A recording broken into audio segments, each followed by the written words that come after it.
This is a faceless storytelling video for Miserably Married. The following letter is based on real experiences submitted by women like you. Names have been changed to protect privacy. Dear Mrs. Unheard, I never thought I'd be writing into a channel like this, but I need to get this off my chest. I've been married for 6 years. We have two beautiful children under 5. And from the outside looking in, we're the picture perfect family. But behind closed doors, something's off. It started about a year ago when my husband's best friend, let's call him Jay, he started coming around more and more. At first, I didn't mind. He was always around before we got married, so it was okay. But the frequency increased. Then it got strange. They'd sit a little too close, whisper in corners, stop talking whenever I walked into the room. One night, I walked in on them in the garage, and my husband jumped back like I caught him doing something wrong. Jay just laughed it off, but my gut said, don't ignore this.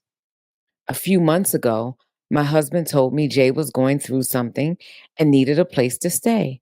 I told him I wasn't comfortable with him coming to stay with us, not with 2 kids in the house and our marriage already feeling tense.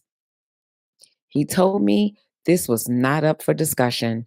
A few days later, Jay moved in, just like that. No conversation, no compromise. I felt invisible, voiceless. Since then, I've caught them in more weird moments. The way they look at each other, late night drinks in the basement when I'm trying to sleep. But the last straw was when I found out that they had a joint bank account. I only discovered it by accident. One of the statements got mixed up in our mail. I feel betrayed on so many levels, emotionally, financially, spiritually.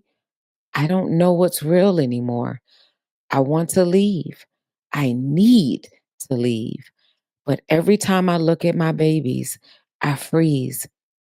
They don't deserve this. But do they deserve to see their mother like this either? Please help me make sense of this. Sincerely, confused, cornered, and crumbling. Dear confused, cornered, and crumbling. First, breathe. I want you to know how incredibly brave you are for writing this. You're not crazy. You're not imagining things either. You are a woman standing in the middle of a very, very confusing, painful storm.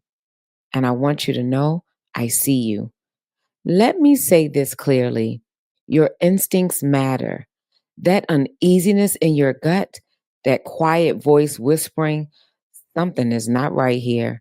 It's not paranoia, it's protection. God gave us discernment for a reason. There's a deep violation in being shut out of decisions in your own home, especially ones that directly impact your peace and safety. Your husband moving someone in against your will is a form of emotional domination, and finding a joint bank account with another person, especially without your knowledge, is a breach of financial trust and transparency. These are not minor offenses. These are red flags waving in broad daylight. You ask how to make sense of this, and the truth is, you may not get all of the answers you're looking for, but you don't need every answer to start protecting your peace. I won't speculate about your husband and his friend's relationship, but what I will say is this: when secrecy, exclusion, and strange behaviors become the norm, something deeper is often at play. Whether emotional infidelity, financial betrayal, or something more, sis, your pain is valid. Now, about your babies. I know that staying for the kids can feel noble, But children absorb more than we think. They may not understand the words, but they feel the tension. They hear the silence and they sense their mother shrinking. And you, sis, were never created to live small. So, as you ask, what do you do? What do you do next? One, I'm going to encourage you to get a support system, someone safe, someone outside of the situation that could be a trusted friend, a women's group, or a licensed therapist. You don't have to walk this road alone. Number two, protect your documents and financial access. Listen, if he's moving money and making decisions behind your back, you need to understand your rights.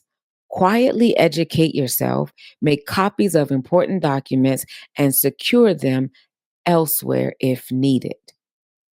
Number three, sis, you're going to need to seek some legal and emotional counsel. Even if you're not ready to leave, talk to someone who can help you explore your options without pressure. BetterHelp.com and PsychologyToday.com are great places to find licensed therapists in your area or online. And then number four, cover your heart in prayer. God is not absent in this.